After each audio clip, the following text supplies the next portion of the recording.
Buenas tardes a todos, señoras, señores, amigas, amigos. En esta ciudad que tan difícil es competir, porque otra cosa no, pero vamos, tenemos overbooking de actos.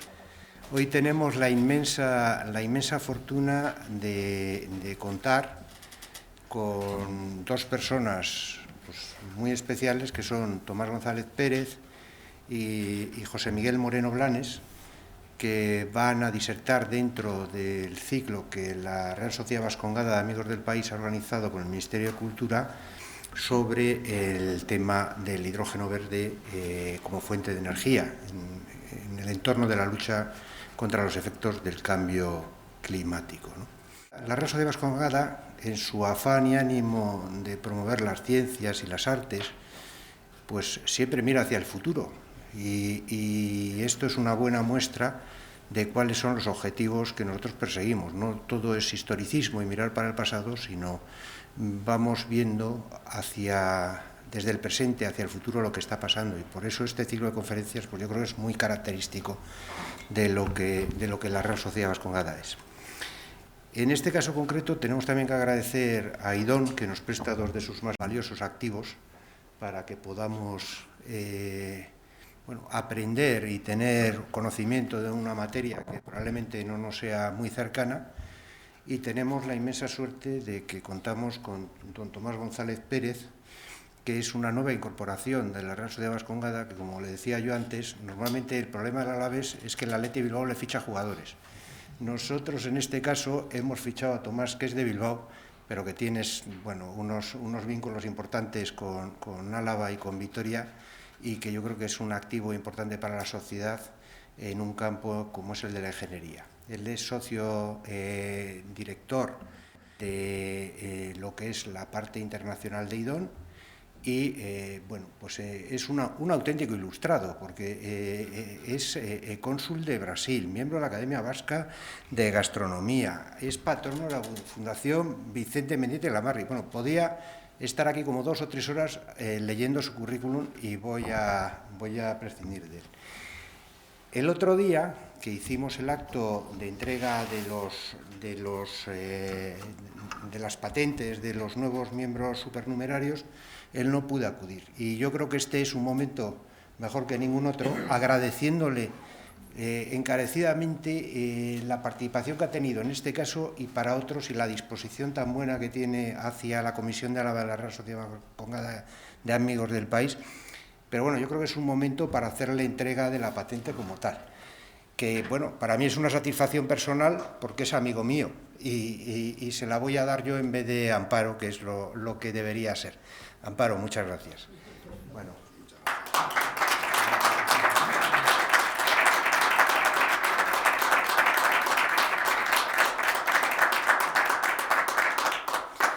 Bueno, yo de don José Miguel Moreno también podría hablar un ratito, pero yo creo que Tomás lo va a hacer mucho mejor, si no tiene inconveniente, y nos lo presentas y nos vas a enfocar y cuadrar cuál es el contenido de la charla, que yo creo que va a ser mucho más enriquecedor para todos. De nuevo, muchas gracias a los dos y al lío. Pues nada, muchísimas gracias, Luis Fe. Un placer compartir con todos vosotros este rato. Cuando nuestra presidenta Amparo Basterra me llamó para ver cómo podríamos organizar una charla sobre el hidrógeno, este tema que está ahora un poco de moda, me pareció que lo correcto era que le hiciera una de las personas, y conozco no demasiadas porque en el hidrógeno es un tema muy nuevo, a una de las personas que más sabe de este tema, al menos en España, que es, por eso acudí a José Miguel. José Miguel Moreno es un compañero mío, es un directivo de IDOM, es una persona con una experiencia de, casi diría que más años de los que aparentas, de un montón de años en empresas del sector del gas, de las energías, y desde luego es la persona que dentro de nuestra empresa, y nuestra empresa es una de las pocas que están en la punta de lanza de este asunto, es el director de estos temas dentro de nuestra empresa, con lo cual creo que estamos en muy buenas manos. Tienes una experiencia internacional muy importante y yo espero que cubras más que de sobra las expectativas. Pero yo te voy a contar las mías, por lo menos para ver si las compartimos entre todos, ¿no? A veces yo tengo el miedo de que estas cosas se queden cortas en profundidad para aquellos que conocen bien o que conocen algo sobre el tema y que lo han estudiado, lo han mirado, y también tengo el miedo de que sean demasiado pesadas técnicamente para aquellos que vienen a una divulgación. Con lo cual, bueno, vamos a intentar, yo espero que puedas mantener ese timón de mano de la divulgación dentro del rigor científico, que es también lo que caracteriza a nuestra sociedad. Y desde luego, en las preguntas, si hay alguien que tiene mucho interés en ese rigor, en esa puntualización científica, estaremos más que encantados. ¿Qué expectativas tengo yo? Pues te comentaba, ¿no? Por lo menos que sepamos, que salgamos de aquí sabiendo qué es el hidrógeno, que no solamente es un elemento de la tabla de Mendeleev, sino que, bueno, ¿por qué está de moda en estos momentos? ¿Cuál es la diferencia entre lo que llamamos hidrógeno gris, el hidrógeno azul, el hidrógeno verde? Porque vamos a hablar fundamentalmente del verde, pero para eso a mí me gustaría saber un poco más esas diferencias. ¿Qué usos son los más interesantes? Nos hablan casi como que esto va a ser, no sé, el bálsamo de Fierabras, ¿no? Que va a sanar todos los problemas de la energía que tanto nos importan, ¿no? Bueno, ¿cuáles son los usos más interesantes? ¿Qué hay de realidad en lo que oímos en los medios de comunicación? A veces se mitifican cosas que, bueno, pues que tienen una base importante, pero a veces igual nos pasamos de frenada al contarlo. También me interesaría, mi expectativa sería salir de aquí sabiendo si Europa va a tener la posibilidad de autoabastecerse. Tal y como están las cosas, estamos descubriendo que no todo el mundo es amigo de Europa, o que al menos algunos se ponen de perfil en algunos momentos. Lo hemos visto en la pandemia, lo hemos visto en la crisis de Ucrania. Bueno, pues sería importante saber quiénes son los líderes en esto y si podemos confiar en ellos, ¿no? Ya ves que tengo muchas expectativas, ¿no? Y bueno, ¿y cuál es el papel que puede jugar España? Al fin y al cabo, pues aquí estamos y se anuncian muchas cosas. En fin, no me entretengo más. Yo quería por lo menos presentarte, decirte mis expectativas, que espero que sean compartidas por la mayor parte de todos vosotros, y darte la palabra. Sí. Bueno, pues muchas gracias, Tomás. Muchas gracias, Luis, Amparo. Me voy a poner de pie, que yo creo que es mejor. La verdad es que es un honor para mí poder estar en esta sociedad, en la Vascongada, que lo venía comentando con Luis ahora en el camino. Yo no conozco ninguna más histórica que esta, ¿no? Que además se dedica a la historia, ¿no? Por lo tanto, es un honor estar delante de ustedes y de los socios que lo componen, ¿no? También felicitarles por la ciudad de Vitoria. He estado dando también un paseo, como ven, no sé por qué dice Tomás que me dedico al hidrógeno, porque he estado dando un paseo con él, por Vitoria, por el casco antiguo, por la Almendra, y es precioso. Es una maravilla lo que tienen aquí, cuídenlo todos, ¿no? Pero bueno, vamos al lío. Efectivamente es un reto muy importante lo que nos pedía Tomás sobre dar una charla que tenga la profundidad técnica suficiente, pero que a la vez se entienda, ¿no? Entonces, por lo tanto, yo lo que he elegido es que en las diapositivas son muy científicas y lo que voy a decir se entiende. Vamos a decirlo así, ¿no? Lo primero que quiero presentar es un poco quién es IDOM, ¿no? Porque seguramente IDOM ha cambiado muchísimo en los últimos años, siendo, diría yo, una de las mayores ingenierías de origen vasco, pero de las mayores de Europa, si no del mundo. Somos 4.300 ingenieros en 45 oficinas a lo largo del mundo. Ahí se ven los puntitos de donde estamos. En España, evidentemente, hay más de una, porque la otra que sale al lado es Portugal. Hay 12 en España, pero fijaros la huella geográfica que tenemos ahora mismo, y en muchos de ellos desarrollando proyectos de hidrógeno, ¿no? No es la Vascongada, pero ya hay 65 años de historia, y creo que eso también es importante y, oye, es bueno reconocerlo, ¿no? Como una de las sociedades también que están aquí en el país.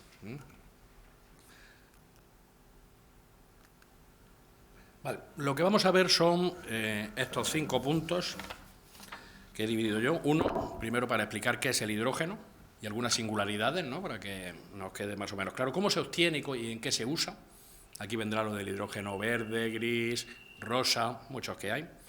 Las dificultades tecnológicas que nos enfrentamos y luego una segunda parte de la presentación que es la situación a nivel mundial del hidrógeno.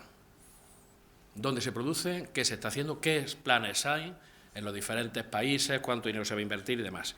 Y veremos también el coste del hidrógeno, para poder compararlo con otros combustibles, como puede ser el diésel o cualquier otro combustible más conocido por todos, ¿no?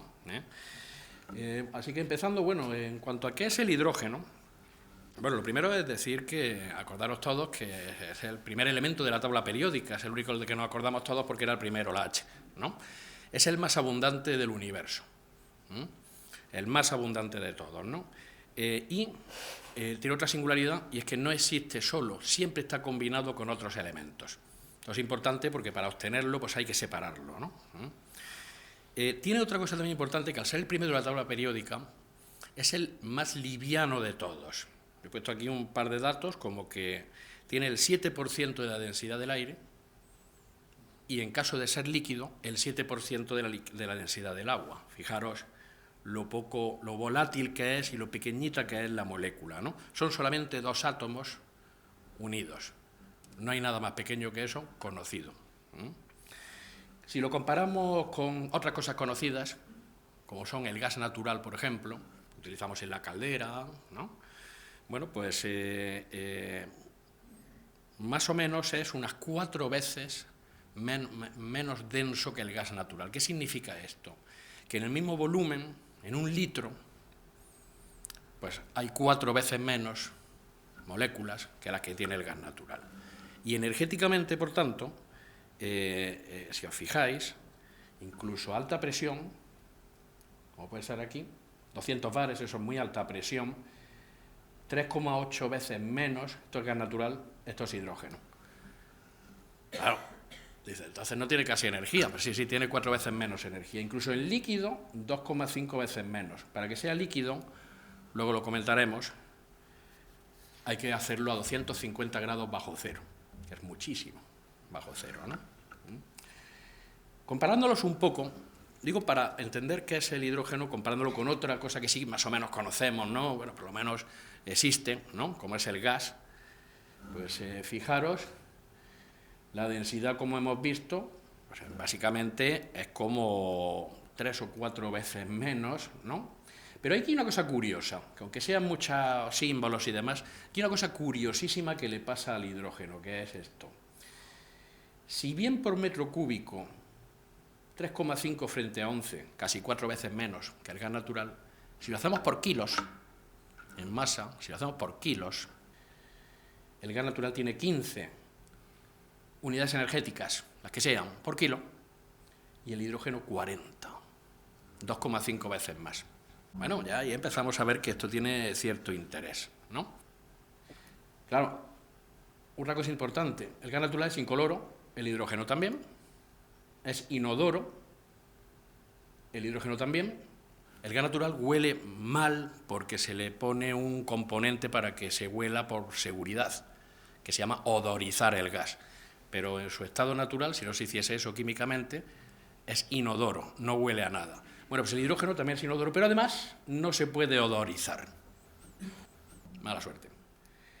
Y además, el gas natural, cuando se quema, la llama es visible. Acordaros en la caldera, esa llamita azul que hay. Bueno, pues la llama del hidrógeno es invisible. Digo para que veamos ciertas dificultades que pueda haber. Bueno, y esta también es importante. El gas natural se hace líquido a menos 160 grados bajo cero, que es mucho frío, pero es que para hacer líquido el hidrógeno son menos 250. El cero absoluto al cual no se llega nunca son menos 270, ¿no? O sea, fijaros lo difícil que es llegar a esas temperaturas tan bajas para poder licuarlo y, por ejemplo, transportarlo de un continente a otro. Por lo tanto, hay que seguir pensando cómo podría ser todo ese comercio, ¿no? Bueno, Vamos ahora a los modos de obtención, ¿no? Ya hemos visto un poco en qué consiste esta molécula del hidrógeno, cómo es, que está en todos los sitios, que es difícil de obtener, ¿no? Pero pues ¿cómo se obtiene, no? Tradicionalmente, arriba está cómo se obtiene y abajo está en qué se usa. La verdad es que no sé si se ve mucho, pero lo voy a explicar aquí. Generalmente se obtiene desde el gas natural y el carbón, que es lo que se llama el hidrógeno gris. Ahora mismo el 99% del hidrógeno que se está utilizando en el mundo, también en la refinería de Muskiz, aquí, en Bilbao, es ese. Pero fijaros que ahora se puede obtener también con energías renovables, disculpen que esté en inglés, pero bueno, es más chulo, energías renovables, como puede ser biomasa, solar, fotovoltaica, hidráulica, el viento, ¿no? Todo esto que viene aquí. La nuclear también, yo no digo que sea renovable, no me meto en esa discusión, es una posible fuente de energía. Y ahora veréis por qué, cómo se obtiene de verdad, ahora lo explicaré, ¿no? Por qué se utiliza, digamos, energía eléctrica, ¿no? Por lo tanto, se puede obtener de todas estas fuentes. Y se puede utilizar, básicamente, en el transporte, edificios o industria y energía. Vamos a llamar esto así, ¿no? Bueno, los hidrógenos más conocidos y de los que más se hablan son el hidrógeno gris, el azul y el verde. ¿Qué es esto? El gris es el que tradicionalmente se ha obtenido desde el gas natural o el carbón, emite CO2, digamos que es un poco sucio, por eso quizás le hayan puesto el color gris.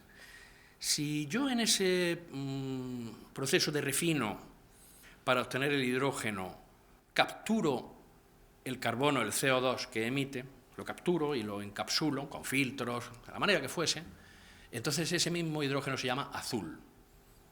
Claro, capturarlo cuesta dinero y luego hay que saber qué hacer con eso.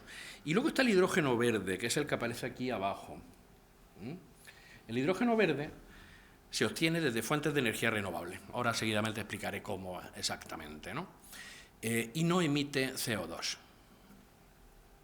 Esta es la clave. Por eso está tan reconocido por la sociedad. Pero es caro. Pero es muy medioambiental, muy amigable con el medio ambiente, ¿no? Y además no proviene de fuentes de combustible fósil. Por lo tanto, a ciertos países donde no hay combustible fósil y sí hay energía renovable, pues puede ser que le interese, ¿no? Hay otros colores. Hay hidrógeno rosa, que es el que se produce a partir de las nucleares. Hay hidrógeno dorado, que es el que está en el subsuelo directamente que se extrae. Hay muchos colores, pero estos tres son los más importantes. Y del que más se habla y en el que se está invirtiendo es en el hidrógeno verde por sus aspectos medioambientales. ¿Esto qué es? Pues esto es algo ininteligible, pero lo voy a tratar de explicar. Estas son las tecnologías con las cuales se puede obtener hidrógeno verde.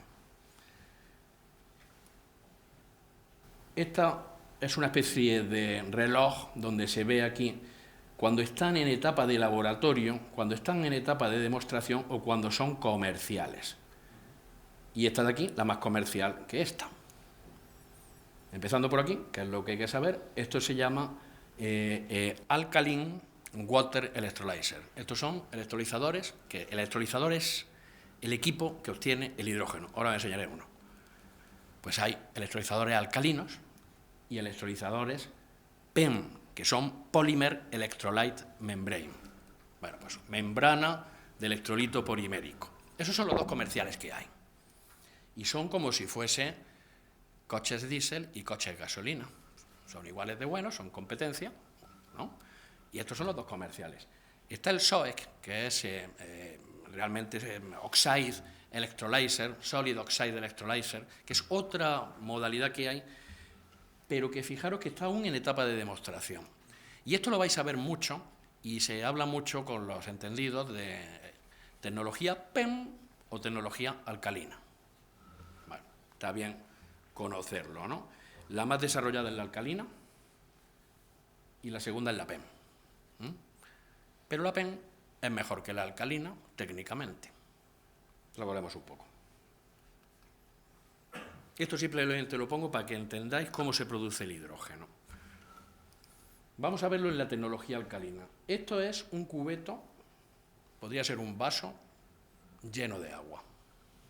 Agua potable del grifo.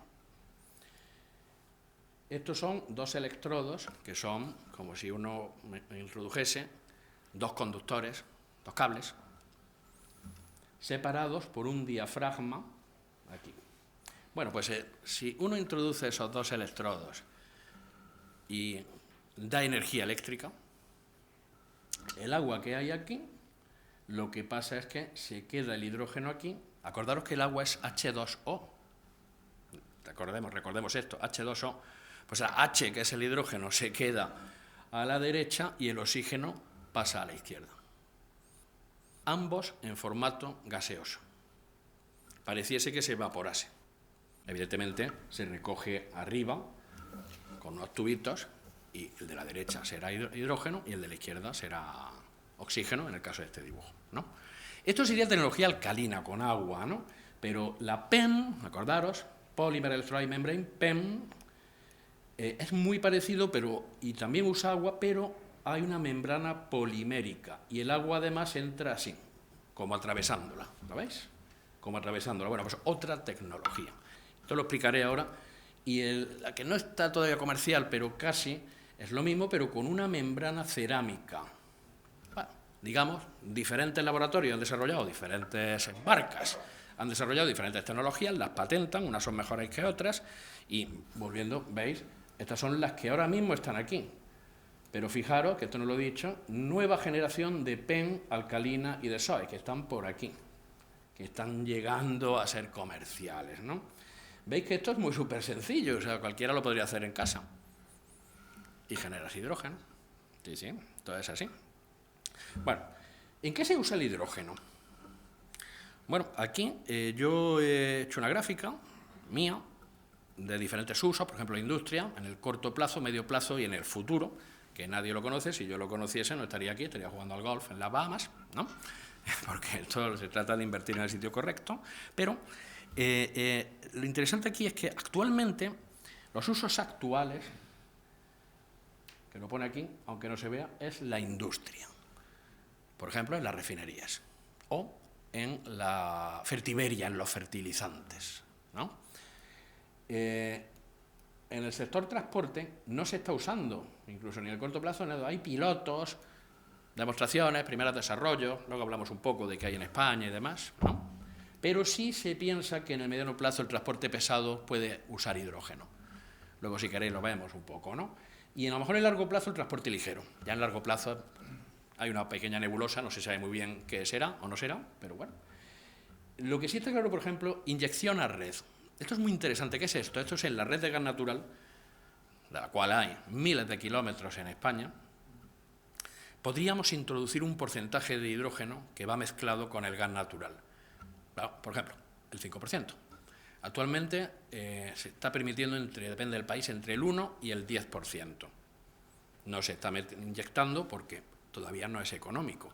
Pero si yo consiguiese, por ejemplo, meter el 5% en la red de gas natural, el 5% de lo que consumimos todos ya sería renovable. Así de fácil.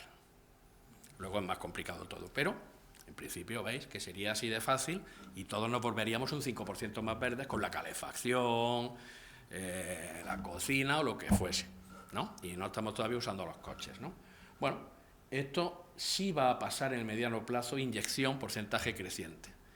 Ya hay pruebas que esto va a pasar el año que viene, el siguiente, y ya tenemos hidroductos. Aquí en el País Vasco está el Corredor Vasco del Hidrógeno, con hidroductos 100% de hidrógeno. Por lo tanto, si podemos transportar el 100% del hidrógeno por tubos, podremos introducir el 5 o el 10% en los tubos actuales, ¿verdad? Para beneficio de todos. En generación, ¿esto qué es? Oye, ¿por qué en vez de quemar gas, quememos hidrógeno? También se puede hacer. La verdad es que es un poco más complejo y lo que hay aquí son primeros pilotos, a mediano plazo, pequeña escala, como veis, no está claro. Por lo tanto, yo creo que este uso será marginal. Y usos domésticos y terciarios, yo la verdad es que veo que va a ser vía la inyección en la red y la mezcla, que los expertos llaman blending, la mezcla del hidrógeno con el gas natural para que llegue a todos nuestros hogares ese producto. Y aquí está la clave, el comercio internacional. El gas natural lo tenemos en España, el 50% viene de Argelia, el otro 50% viene en buques, el comercio internacional. Esto es el paso clave para que el hidrógeno sea la revolución, que se pueda producir en un sitio, en un continente, y que se consuma en otro, como se hace con el gas natural. Ahí está la clave. Y ya hay cosas interesantes. ¿Cómo se transporta el hidrógeno? Actualmente se lleva en botellas, como las botellas de oxígeno de los hospitales y todas estas cosas, pues igual, pero de hidrógeno. Por lo tanto, eso lo puedes llevar a 300, bueno, pues llevar donde quieras. Pero claro, si tú llevas una botella de esas de aquí a Nueva York, pues a lo mejor vale un montón de dinero porque está llevando mucho hierro, ¿no? Por lo tanto, se mueven un radio de 300 o 400 kilómetros, la verdad es que para España no está mal, pero, como digo, se puede inyectar en los gasoductos, del 2 al 10%, sobre todo los gasoductos nuevos, los antiguos. ¿Qué problemática hay para que lo veáis? Acordaros que es la molécula más liviana que existe. Es tan liviana que atraviesa la pared de acero del gasoducto y se escapa. No todo, pero una parte importante. Por lo tanto, hay que tener cuidado. ¿Qué se hace para eso? Bueno, pues poner una membrana interior dentro del tubo de gas, que es un plástico, para que no se escape. Bueno, ya está, pero hay que hacerlo en 40.000 kilómetros de la red española. Pues hágase, no es tan caro, no es tan caro. O hágase en ciertas y en las nuevas, por supuesto. Si vamos a hacer un tubo nuevo, que ya venga preparado para hidrógeno. ¿Os acordáis esto que tanto están hablando del gasoducto, primero por los Pirineos y ahora desde Barcelona a Marsella, todo esto, ¿no? Y que sea de hidrógeno. Bueno, pues el que sea de hidrógeno simplemente es que lleve esa camisa interna polimérica, vamos a llamarlo así, ya que lo están grabando para que no parezca, pero es un plástico para retener bien el hidrógeno. El hidrógeno tiene también otro problema, y es que es tan fino y se introduce entre las moléculas del acero o cualquier otro material que lo contenga, en un depósito o en estos tubos, que fragiliza el acero. Esto es importante. Claro, fragiliza. ¿Y qué significa cuando una cosa es frágil? Si recibe un golpecito o un terremoto o algo, se parte. Por lo tanto, otro tema, otra dificultad a resolver técnicamente, pero bueno, para eso estamos aquí los ingenieros y para eso está IDOM, ¿no? Para decir qué es lo que hay que hacer para evitar esa fragilización. Bueno, y luego está el transporte en buque, que es el que verdaderamente se puede utilizar para transportes internacionales, ¿no? Ya ha habido un primer buque de hidrógeno líquido, este que se criogeniza, que se baja la temperatura hasta casi el cero absoluto, menos 250 grados centígrados. Lo ha hecho Mitsubishi, han llevado hidrógeno entre Australia y Japón y demás. Bueno, ya han hecho cosas, pero sale caro, sale muy caro, ¿no? Sale muy caro, porque para bajar esa temperatura, ¿cómo se baja la temperatura? Pues igual que en las casas, con un frigorífico. ¿Y qué usa el frigorífico? Energía eléctrica. Si tú le pones que en vez de a menos 16 grados centígrados el congelador lo quiero a menos 25, pues más energía eléctrica. A ver quién es el guapo que aguanta a menos 250 grados de energía eléctrica, ¿no? Bueno, pues entonces se ha estado observando una serie de cosas, y es, primero se vio lo que pongo ahí abajo, que es LOHC, que es en inglés, Liquid Organic Hydrogen Carriers, que son portadores de líquidos orgánicos. ¿Esto qué es? Eso es una especie de aceites donde tú inyectas el hidrógeno, se queda disuelto como la burbuja de la Coca-Cola en medio del aceite y lo metes en un buque y lo llevas. Bueno, pues oye, por lo menos el hidrógeno va estable, va perfecto. Cuando llega a destino, sacas las burbujas, a decirlo así, y el aceite se vuelve a volver a reutilizar para hacer un nuevo transporte. Bueno, pues está bien pensado, tiene buena pinta y demás, ¿no? Lo que pasa es que solamente transporta entre el 10, un metro cúbico de aceite. Metro cúbico es un metro por un metro por un metro. De agua pesaría 1000 kilos, una tonelada, ¿no? Transporta 57 kilos de hidrógeno. Ya empezamos a... ¿No? Y he marcado en color naranja la amonia. Lo he puesto así, por dejarlo escrito así. Esto es amoníaco. Todo el mundo tiene en casa amoníaco, sabemos que es tóxico y demás, que no lo pueden tocar los niños y todo eso, pero es un producto muy conocido y que se puede generar con el hidrógeno. El amoníaco es NH3. Tiene 3 de hidrógeno y 1 de nitrógeno. Por lo tanto, si yo mezclo el hidrógeno con nitrógeno, esto que digo así no es tan sencillo, es una síntesis de amoníaco y hay una tecnología muy potente detrás de esto, pero se puede hacer y de hecho se hace en las refinerías actuales. Si el hidrógeno que introduzco en esa síntesis de amoníaco es verde, se convierte en amonia verde o amoníaco verde. Bueno, pues resulta que el amoníaco verde, primero, de cada 4 moléculas, 3 ya son de hidrógeno. Es líquido y lo puedo transportar a casi temperatura ambiente en un buque. Hasta mejor que el gas natural licuado, que es a menos 160 grados bajo cero. Esto sería a casi temperatura ambiente, menos 30 grados. Y existen buques para ello. Por ejemplo, los buques que transportan el gas butano y propano lo podrían transportar ya existen, no hay que construir nada nuevo. Tiene buena pinta. Tiene buena pinta, digo, para el que esté pensando en invertir, ¿no?, en cosas de estas. Bueno, vamos a hablar un poco de las dificultades tecnológicas, que algunas ya he dicho, pero lo más importante de todo para mí es esto. Esto es una nota de un anónimo que dijo un día en una conferencia, pero es que lleva toda la razón. Si el ponente habla mucho de que su tecnología contamina poco, es que no es rentable. Por lo tanto, primera dificultad, es que aquí es así. Esto es caro. Pero es verdad que se está trabajando en que lo sea cada vez menos, ¿no? Por lo tanto, si no tenéis nunca una pregunta para alguien, hay que decirle, pero esto es caro, ¿no? Esto sigue siendo caro, pero se está trabajando en que baje. Luego vemos cuándo puede ser que esto sea interesante para que lo apuntéis e invirtáis en bolsa o donde sea, en compañías que estén haciendo eso en la fecha adecuada, ¿no? Hay muchas dificultades tecnológicas. Aquí os pongo las 4 tecnologías, de las cuales hemos hablado antes. No es para aprenderse esto, pero solamente estas 2 primeras, como habéis visto, son comerciales, estas son demostrativas y hay que hacer muchas cosas. Por ejemplo, hay que llevarlas a escalas mayores.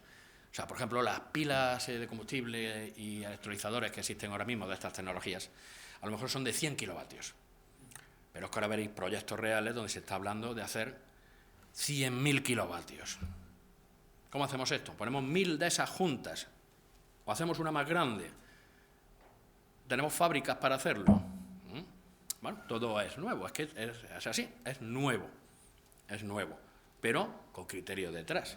Por lo tanto, hay que escalarlo, hay que optimizarlo y sobre todo hay que reducir el coste. Fijaros, hay que reducir el coste en prácticamente todas.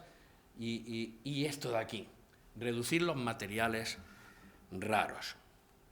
¿Esto qué es? Esto es una de las mayores dificultades que hay. El ánodo y el cátodo, para que esto funcione bien, tienen que ser de unos materiales especiales. Por ejemplo, platino o iridio. ¿Qué ha pasado con el iridio? Pues el iridio, aquí hay una gráfica y no se verá mucho, pero bueno, en los años 2000, inicio del 2000, valía unos $10 por gramo y ahora vale 160. Parece que hay demanda y que lo tienen pocos, ¿no? Pero es que hace falta para esos electrodos que decía yo de meter en el agua. ¿Por qué hace falta? Voy a explicar un poco para que se entienda, porque es que esto podría ser... Cuando tú haces esa reacción y metes la electricidad, que yo explico tan sencillamente, y se empieza a generar el hidrógeno a la derecha y el oxígeno a la izquierda, realmente, si lo pensáis bien, lo que se están formando son como unas burbujitas. Bueno, si el material no es muy fino como puede ser el oro también valdría, pero claro, es carísimo, ¿no? Tiene que ser muy fino para que esas burbujas se desprendan, porque si se queda pegado a la pared del cable, ya no es tan eficiente, porque ya no hay tanta reacción agua contra cable, porque se ha quedado pegada la burbuja. ¿Se entiende esto, no? Hay muchos experimentos. Vamos a poner esto vibrando. Vamos a poner esto, o sea, en fin, hay muchas cosas que la gente está probando para ver qué pasa. Por ejemplo, una de las cosas que se ha visto es que no funciona igual con luz que sin luz. Ha sido una casualidad. En un laboratorio se fue la luz y vieron que la reacción había sido mucho más rápida. ¡Ostras! Bueno, pues hay que tener suerte en esta vida, ¿no? Bueno, materiales raros, se usan. Y dice, bueno, son caros, pero hay algo peor que sean caros, y es que mirad quién los tiene. ¿Dónde están estos materiales? ¿No? Claro, estos materiales, ahí incluso ya más, platino, cobalto, níquel, iridio, tántalo, yo me los he apuntado porque ni yo me lo sé, galuminio, circonio, lantano, cerio, ni recuerdo haberlo estudiado en química, pero lo he mirado y están en la tabla periódica. Pero bueno, la cuestión es que, fijaros que lo verde es China. Fijaros que lo azul es Rusia. Es verdad que el azul oscuro, este de aquí es Sudáfrica. Bueno, ahí por lo menos ganamos el Mundial, a lo mejor nos prestan algo. No, pero que no están en Albacete. Están en el sitio, hay poco, es caro y los tienen ciertos países. Entonces, bueno, ¿qué se está haciendo? Se está haciendo lo primero investigar, a ver si conseguimos otros materiales. Ya hay algunos materiales poliméricos que pueden funcionar, porque lo que se trata es que sea de alta conductividad y que sea súper fina la película exterior para que esas burbujas no se queden adheridas y haya verdadera conexión entre la electricidad y el agua. O sea, eso es básicamente, aunque lo expliquen muy difícil por ahí. Bueno, entonces, ¿qué es lo que hay que hacer? Bueno, pues lo primero que hay que hacer para que esto funcione en los próximos años es reducir el coste de estos equipos, pero reducirlo en un 80%, no reducirlo un poquito, ¿no? Black Friday, de los buenos, ¿eh? Que la eficiencia y la degradación mejoren. Esto no tanto, con que mejorase un 10% ya iríamos bien y suba una eficiencia al 76% del 65, 66 que están actualmente, ¿no? Luego está el tema de la vida útil. El mejor de todos, el mejor fabricante te ofrece 50.000 horas. Esos son 10 años, más o menos. Oye, esto es carísimo, esto tiene que durar al menos el doble, 20 años. Porque si no, el coche no lo voy a vender a los 10 años. Quiero que dure 20, ¿no? Bueno, ¿en qué se está trabajando? En estandarizar, en automatizar, en hacer fábricas gigantes para produciendo muchos de 100 kilovatios, pues a lo mejor resulta que si produzco 1000, pues sale más barato que producir 10, ¿no? Y mucho en investigación y desarrollo, y se están consiguiendo cosas. Bueno, vamos a ver qué es lo que hay por ahí por el mundo, ¿no? Yo he traído primero aquí un test para vosotros, para que no sea yo el único que hablo, a ver si alguien sabe. ¿Cuántos coches de hidrógeno hay matriculados en España? ¿Cuántas casas españolas tienen una pila de combustible? Una pila de combustible, os cuento qué es al revés. Yo tengo hidrógeno, hay un aparato que se llama pila de combustible, y entonces al ponerle el hidrógeno se genera agua y electricidad. Como el proceso es caliente, el agua es vapor de agua que sale, como si fuesen los trenes de vapor de agua, y la electricidad se produce. Al revés, acordaros que antes era agua, meto los cables con electricidad, se produce hidrógeno y oxígeno. Bueno, pues también la pila de combustible es al revés. Traigo el hidrógeno, lo pongo y genera electricidad. Y esa electricidad puede mover cualquier cosa eléctrica, como por ejemplo cualquiera de nuestras cosas en las cocinas, en nuestras casas, un coche eléctrico, cualquier cosa. Bueno, la pregunta es, ¿cuántas casas españolas tienen una pila de combustible, de hidrógeno? ¿Y cuántos coches de hidrógeno fabrica Toyota? ¿Y cuántas casas japonesas, para comparar con las españolas, tienen una pila de combustible? Bueno, para lo que no tenemos mucho tiempo, pues estas son las respuestas. 2. De hecho, esta mañana, como esto está hecho a diciembre del 2021, como veis ahí arriba, he mirado por si acaso había alguna nueva estadística y en vez de 2 coches de hidrógeno en España matriculados, hemos pasado a 15. Vamos bien, ¿no? Casas españolas con pilas de combustible no hay ninguna, pero sin embargo, Toyota. ¿Cuáles son los coches estos? Ahí está el Toyota Mirai, que os sonará, el Toyota Mirai es el que más se conoce, y el Hyundai Nexo. Pero también BMW acaba de anunciar que va a hacer uno de hidrógeno muy potente, y Land Rover y Jaguar otro. Por ejemplo, un Land Rover Defender será de hidrógeno en breve, ¿no? Fijaros que en Japón 260.000 casas, que Toyota fabrica entre 3.000 con ganas de llegar a 30.000 al año. Coches de hidrógeno. Bueno, parece que hay alguien que quiere, ¿no? En fin. Bueno, pero bueno, en España hay 2 que he mirado esta mañana 15. ¿Cuántos vehículos hay en España? 30 millones, de los cuales 20 millones son turismos. Bueno, estamos un poquito bajos. También es cierto que en España las gasolineras de hidrógeno se llaman hidrogeneras o hidrolineras. Depende del especialista, pero bueno, está bien saber la palabreja. Hidrogenera. ¿Cuántas hidrogeneras hay en España? Pues hay 6 y solamente 3 son públicas, que están en Madrid, en Sevilla y en Zaragoza. Claro, imagínate que eres uno... ¿Y cuánto vale un coche de estos, por cierto? ¿No? Que esa es la gran pregunta. Bueno, pues el más barato, podéis buscar vosotros también, esto viene en internet, el más barato vale 70.000. Si consigues la subvención mayor que te puedan dar, es el 10% del precio del coche, o sea, sigue siendo bastante caro, pero es que además, cuando lo hayas conseguido, a ver dónde le echas el hidrógeno, porque hay 3 públicas. O sea, esto tiene que cambiar. Pero va a cambiar porque en Alemania, por ejemplo, hay, a fecha que lo he mirado también esta mañana, 101. Otras, si miramos a nuestros vecinos, y hay 100 ya. Oye, algo está pasando, o sea, no es tanta locura que Toyota fabrique 3.000 al año y quiera fabricar 30.000, ¿no? ¿Vale? Bueno, esto un poco para que veáis. Bueno, os voy a contar entonces ahora cuánto se está invirtiendo en estas tecnologías, ¿no?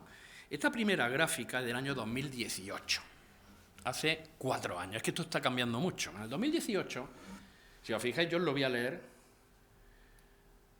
Estos son 800 millones de dólares, 1.200 millones de dólares. O sea, más o menos es el año 2005, 6, 7, 8, 9, 10. Hasta el año 2011, diferentes países, porque aquí estos son, digamos, este de aquí abajo es Estados Unidos, este es Japón, esto es Europa, el verde, ¿no? Esto de arriba es Rest of the World, el resto del mundo junto. Pero bueno, veis que los 3 países importantes aquí eran Estados Unidos, Japón, Europa. Fijaros, esto hasta el 2011, hasta que ganamos el Mundial. Algo pasaría ahí, ¿no? Aquí, fijaros lo que pasó. Estados Unidos más o menos venía invirtiendo entre 400 o 500 millones de dólares en estos temas. Japón invertía bastante, vamos a ver que estos sean 200, pero luego empezó a bajar, ¿veis? El azul claro.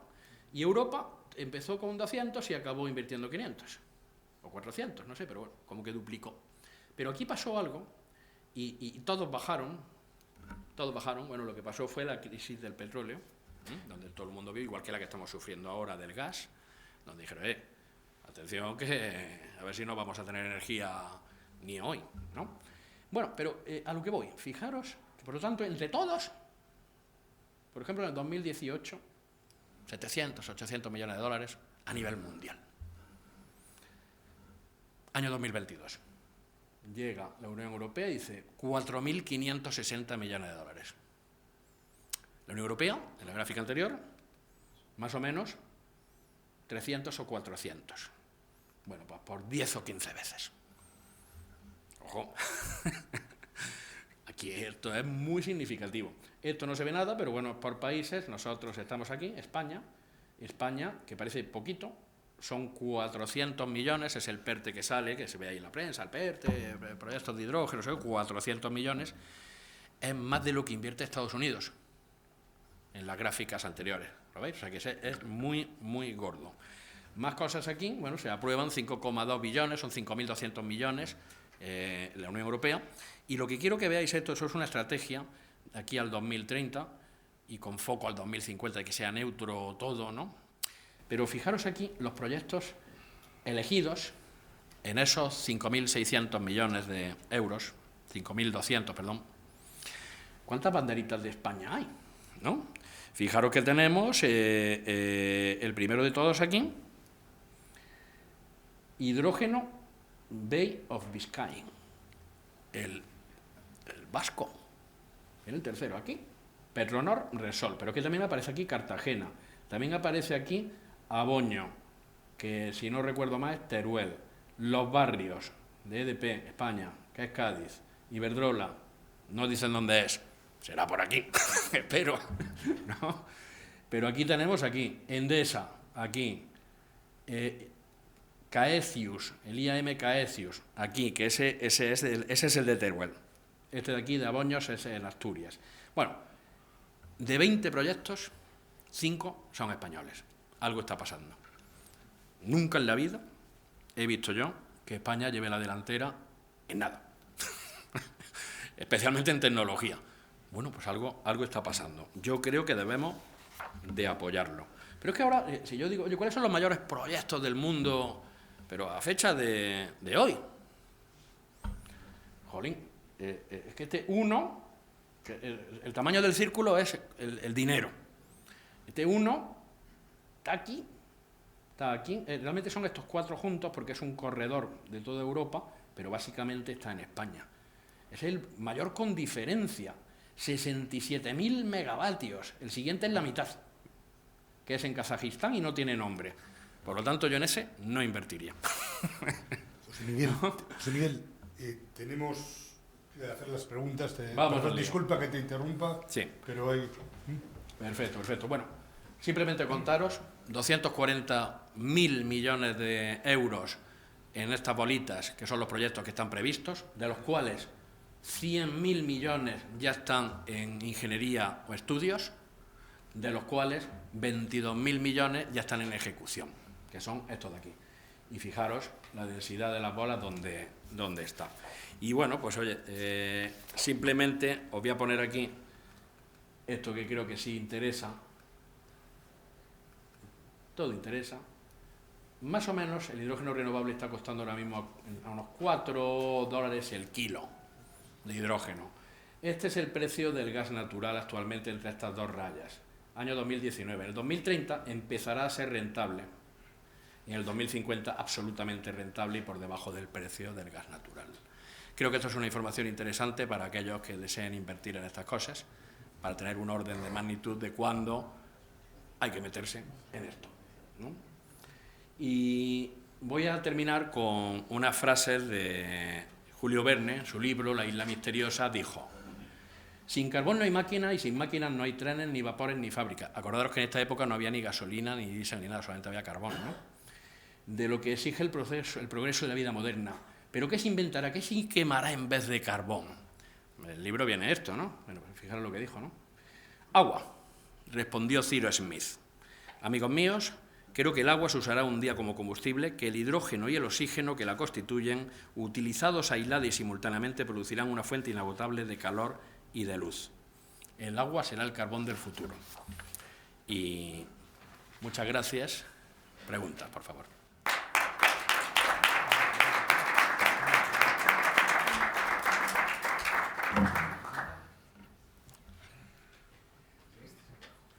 Que me ha parecido muy interesante todo lo que has contado, pero me queda la duda de cómo, esto, cómo se aplica de verdad. O sea, cuando vas a una hidrolinera o como se llame eso, ¿qué pides? Lléneme usted el depósito, con eso cuánto se anda, cuánto vale eso. Sí. Mira, más o menos el proceso sería parecido a, no es como los eléctricos que tienes que enchufar y dependiendo, a lo mejor tarda una hora o si es rápido, todo esto que hablan, ¿no? No, esto se llena en 4 o 5 minutos, lo que tarde, porque ese es el líquido, ¿no? Se mete a presión, es cierto, parecido a las cargas de gas natural que hay en los vehículos estos que hay de gas natural. Más o menos un vehículo le caben 5 kilos de hidrógeno y el kilo está más o menos, si encontráis alguna y lo miráis, a 10 euros el kilo. Por lo tanto, un depósito son 50 euros. Pero el coche vale 70.000 euros y no hay muchas gasolineras para echar. Digamos, esa es, pero tampoco es muy descabellado, como veis, ¿no? ¿Y con eso cuánto se anda? Y con eso se andan 500 kilómetros. Ese es el Toyota Mirai. Los que están estudiando ahora nuevos tienen una autonomía de mayor de 700 kilómetros. Que puede ser porque el depósito sea un poco más grande y también porque son un poco más eficientes, pero el cambio es radical. O sea, lo que tú notarías como usuario es lo mismo que estás haciendo ahora con tu vehículo actual. El otro día, perdona, verde, ¿no? el otro día veía una entrevista al responsable de proyectos de Audi y descartaba el hidrógeno como elemento, como combustible para el desarrollo. O sea, decía que ellos trabajaban sobre el eléctrico, en tanto en cuanto entendía que el hidrógeno requería dos procesos, no uno de generación, o sea, pero que no estaba, que ellos que habían descartado básicamente eso, ¿no? Al contrario que Toyota o que... Sí. Predigo que en menos de un año dirá que quiere hidrógeno, como ha hecho BMW hace un mes. Claro, hay que tener en cuenta que en Audi concretamente han invertido muchísimo en el coche llamado e-tron, que es un coche eléctrico de lo mejor que hay, posiblemente el mejor. También caro, pero claro, el mejor, ¿no? Como Mercedes, the best or nothing, pues en eléctrico, ¿no? Yo no sé cuál será el futuro, pero esto tiene buena pinta para los coches. Esa es la verdad. Y luego hay que acordarse de una cosa, que luego lo podemos comentar si quieren, que es, claro, ¿a quién le interesa el diésel y la gasolina? Al que lo vende. España no vende. Europa no vende de eso. ¿No? No voy a decir los que venden. Claro, esos dicen que lo mejor es eso, ¿no? ¿A quién le puede interesar combustibles limpios, aunque sean más caros? A lo mejor es más caro en general, pero a lo mejor es más barato en particular para alguien que en cualquier caso tiene que comprar una cosa cara ya y traerla del extranjero, como puede ser un combustible fósil. José Miguel, yo he hecho un cálculo, no sé si lo he hecho bien, porque lo he hecho muy rápido. Has dicho que son 5 kilos, creo que me he acordado de la densidad. Eso va en un depósito a unos 150, 200 bares. Sí, sí. ¿He hecho bien el cálculo? Sí, sí, sí. 200 bares es una presión... Es una presión decir, bastante a nivel de seguridad, elevada. A nivel de seguridad... Es bastante elevada. Es como llevar una bomba en el fondo, Es como ¿no? llevar un depósito en tu maletero a mucha presión. Pero bueno, a mucha presión hay muchas cosas alrededor nuestra que no debe de asustarse uno, porque eso vendría certificado. Pero bueno, desde luego es una de las desventajas que tiene, que bueno, pues oye, al final llevas un depósito de altísima presión que si le pasa algo, pues es una especie de bomba. Voy a decir una desventaja de los coches eléctricos que nadie se atreve a decir, por ejemplo, ¿no? Porque los coches eléctricos son todos maravillosos y demás, pero los de alta potencia, solamente mirad cuánto pesan, porque las baterías pesan muchísimo. Y entonces hay que mover, a lo mejor en lo que tú moverías en un Seat Ibiza de 1000 kilos, pues estos son 3000 kilos. Por lo tanto, mover eso cuesta más trabajo que mover uno que pesa 1000 kilos, ¿no? En el hidrógeno no, el hidrógeno si una ventaja tiene es que no pesa nada, es el más volátil, ¿no? O sea, hay ciertas ventajas, por eso se piensa que sobre todo va a tener una cierta incidencia, Luis, en el transporte pesado, incluyendo incluso el ferrocarril, va a tener una influencia. Eso no significa que sea mañana, porque si podréis leer artículos donde Alemania ha descartado el uso de hidrógeno en ferrocarril hasta 2030, porque saben que llegará a ser muy eficiente, ¿no? Pero el transporte pesado en carretera es bestial, en España, y en Francia, y en general en Europa, ¿no? Bueno, pues eso parece que va a tener, ¿no? La parte de vehículos turismos no lo sabemos todavía, pues hay una competencia ahí, que es lo bueno, que haya competencia y que gane el mejor, y sobre todo que sea lo más barato para nosotros, ¿no? Sí, se ha hablado, bueno, he entendido que la materia prima es el agua, además de la aclaración de Julio Verne. Correcto. En principio, en la actualidad, la materia prima sería el agua. Y segundo, si estamos diciendo que la comercialización va a ser a base de introducir en los gasoductos un 5% de hidrógeno, con eso no resolvemos mucho el problema de eliminación de los combustibles sólidos, de los combustibles fósiles, etcétera, ¿no? Si exclusivamente vamos a usar un 95% de combustibles fósiles y un 5% de combustibles de hidrógeno verdes, no resolvemos mucho el problema, salvo que aumente mucho la potencia calorífica de este producto y de esa manera consumamos mucho menos de las dos cosas. Sí.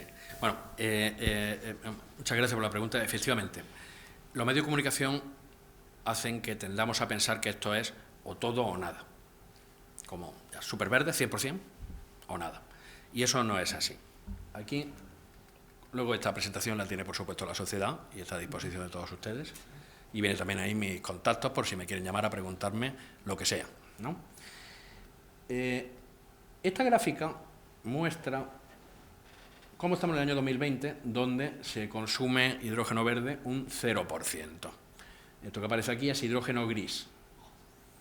¿Cómo vamos a estar en el año 2050? Según diferentes instituciones, pues por ejemplo, la Agencia Internacional de la Energía, la Agencia Internacional de las Energías Renovables, Bloomberg, bueno, diversas instituciones. Bueno, pues esto sí, lo que dice es que vamos a consumir de la demanda mundial de energía, pues claro, tú no le puedes pedir a uno de Zimbabue que ahora todos los coches que tienen allí sean de hidrógeno. Si ya es aquí una cosa compleja en Europa, imaginaros en un país con escasez. Bueno, pues va a ser, unos dicen el 12, el 13, el 18, el 22 y el 22. O sea, entre el 12% y el 22% de la demanda mundial de energía de todo tipo será de hidrógeno verde según estas instituciones. Pues ni será el 12 ni será el 22, pero tampoco va a ser el 5. Porque bueno, que se equivoquen todos, que no tienen que ver uno con otro, es raro, es raro. ¿Y en qué se va a consumir en el año 2050? Fijaros que ahora estamos aquí, todo gris, ¿no? Producido con combustibles fósiles. En el 2030 todavía hay poco, pero ya va a empezar a ver, porque ya he dicho que el 2030 es una fecha clave, apuntárosla para invertir. Es clave lo que puede estar ocurriendo y no es casual, por lo que tarda en desarrollarse la tecnología y en construir las fábricas que hacen falta para hacer los electrolizadores. Y en el 2040 ya hay un boom y en el 2050, fijaros, ¿no? ¿En qué se usa esto? Pues sobre todo en transporte. Fijaros este rubro de aquí, 22 de 78 es transporte. Transporte puede ser también aviación. En aviación sería fantástico porque pesa poco, es bueno para los aviones. ¿Lo veis o no? Dice, no, pero es que está mucha presión, puede ser peligroso, sí, puede ser peligroso. El avión es peligroso, haya lo que haya. Vamos a decirlo así, es una locura, ¿no? Pero luego tienes en power, en generación, usos industriales y building heat es la calefacción. Esto es, ese mezcla, ese porcentaje, un 5% es un montón. Un 5% es un montón de energía verde. Imaginemos, por ejemplo, y con esto remato esta pregunta, ¿qué está pasando en Alemania? Alemania consume aproximadamente 40 BCM, que son billion cubic meters, de billones de metros cúbicos de gas natural. De esos 40, más o menos 25 los suministraba Rusia, que ha cortado, o de alguna manera se ha cortado el flujo. Por lo tanto, les faltan 25 de 40, es una barbaridad. Vamos a poner la mitad, porque la cifra para, ¿no? Ahora ponen una regasificadora flotante que ha costado miles de millones y eso va a aportar 5. Por lo tanto, les queda 20. Si esto ya estuviese hecho y le doy un 5% yo por todas las redes de gas con esto, pues mira, a lo mejor otros 3 o 4, es que ya estamos contándolos, porque el tema es que nadie quiere estar como en Ucrania, todo eso que se ve en la tele, pues podría ser. Yo no creo que se llegue a tanto, pero nos va a costar mucho dinero tener todos esos buques alrededor preparados para ir rellenando. Eso lo podemos hacer este año. A lo mejor el año que viene decimos, no, chicos, no, inventad algo. Inventad algo para arreglar esto, ¿no? Entonces, fijaros, sobre todo, respondiendo, no va a ser nunca el 100%. Va a ser a lo mejor el 22% como máximo. Pero eso hará que no se sobrepase el 1,5 grados centígrados actualmente, porque ya todo está funcionando. A ver, no solamente es esto, los coches son más eficientes, los coches diésel de ahora consumen mucho menos y contaminan mucho menos, a pesar de ser diésel, pero a lo mejor como 3 veces menos que los de hace 10 años. Eso es así. Todas las medidas juntas es lo que... O sea, va a haber un mix de tecnologías y medidas que van a propiciar que seamos más verdes. Ahora, tenemos que medir muy bien que podamos pagarlo. Eso es lo único que hay que pedir. José Miguel, no sé si hay alguna pregunta, pero es que no me quiero quedar en el tintero porque estás hablando de usos, de cómo es el uso, pero hay una cosa que es como más previa, que es la producción. Sí. Y para producirlo necesitamos los famosos electrolizadores. Sí. Y para alimentar esos electrolizadores, yo he vuelto a hacer otro cálculo rápido, a mí me salen miles de gigavatios necesarios pues, en estos años. Y esos miles de gigavatios, para poner las cosas en contexto, sí. Un aerogenerador ya potente, estamos hablando de, José Luis, 3 megas puede ser, hay algunos ya un poco mayores, 3 megas, es decir, es como 300 veces menos que el giga. O sea, no sé si me estoy explicando. Sí, ¿Tendremos capacidad de producir electrolizadores y de darles esa alimentación verde? Porque serían decenas de miles de aerogeneradores de última generación. Sí. Mira, es uno de los retos que hay, pero también de las oportunidades de negocio. Como todos los retos. Más o menos, ahora mismo se producen en el mundo 8.000 megavatios de electrolizador. ¿Esto qué es? Bueno, ponerlo en números normales de lo que hablaba, por ejemplo, Tomás. Los aerogeneradores estos gigantes a lo mejor producen 3 o 5, pon 3. Bueno, pues a lo mejor son 2.000 de esos. Para que pensemos que no son esos, pues son electrolizadores, es lo del vasito de agua con los cables. Pero para que veamos en orden de magnitud cuánto puede ser. Eso es a nivel mundial. Bueno, pues eso es lo que se produce ahora mismo. 8.000 megavatios. ¿No? 8.000 megavatios con las fábricas actuales. Para cumplir los planes solo de la Unión Europea hacen falta 60.000 megavatios. Hay que pasar de 8.000 a 60.000 al año. Te dice, hostia, bueno, perdón. Al año. Hay que producir todos esos equipos. Bueno, ¿yo qué digo? Yo creo que es factible, porque ya pasó con las placas fotovoltaicas y todo el mundo dijo lo mismo. ¿Cuántas hay que hacer? ¿Dónde se van a hacer? Bueno, pues ahora venden hasta en el IKEA, yo qué sé, o sea, esto es, ¿no? ¿A que sí? ¿No? Entonces, esto va a ser, yo, bueno, echándolo en unos números un poco más científicos para que no me echen de idón, yo digo, en España la potencia instalada son 117.000 megavatios, que es todo lo que tenemos para generar energía si lo encendiésemos todo a la vez. Y hubiese sol, viento, hidráulica, todo a tope, ¿no? De eso, hace 10 años, a lo mejor lo renovable era 20 de 100, 20.000 de 100.000, un 20%, ¿no? A fecha de hoy, también lo he estado mirando esta mañana para ajustar el dato, tenemos 67.000 gigavatios, que son 67 frente a los 120 que hablo antes, o sea, la mitad aproximadamente es renovable en España, fotovoltaica, viento e hidráulica. Fundamentalmente las que crecen son las dos primeras porque hidráulica ya no hay más sitios donde hacer embalses y además no nos gusta, porque no queremos inundar más cosas. Bien, claro, si tú miras el PNIEC, que es el Plan Nacional de la Energía Renovable y no sé cuánto, ¿no? En el 2030 vamos a tener el doble de eso. ¿Qué va a pasar en el 2030? Que toda la energía que ahora mismo generamos por cualquier medio se podrá generar de forma renovable. Y eso no significa, muy importante, que apaguemos las otras. ¿Pero por qué tengo que apagarlo? Yo la dejo ahí por si acaso, para que no nos pase lo de los alemanes. Yo lo dejo ahí por si acaso. La mantengo y no la uso. La usaré cuando sea necesario solamente. ¿Por qué hay que eliminarla?